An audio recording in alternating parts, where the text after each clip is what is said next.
सर्व माझे जे सहकारी आहेत, माझे मित्र आहेत, सहकारी आहेत, मी कार्यकर्ता असा शब्द कधी बऱ्याच वेळा वापरत नाही. ते माझे सहकारी, माझे कुटुंबातले सगळे.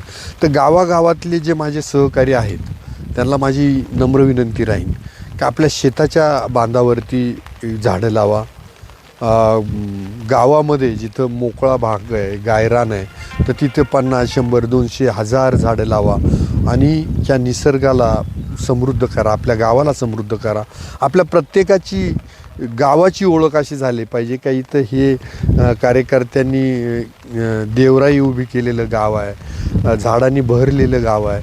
मग तिथं जांभळाची झाडं लावा, आंब्याची झाडं लावा, तुम्हाला अजून दीर्घायुषी झाडं पाहिजे तर पिंपळाची झाडं लावा, वडाची झाडं लावा.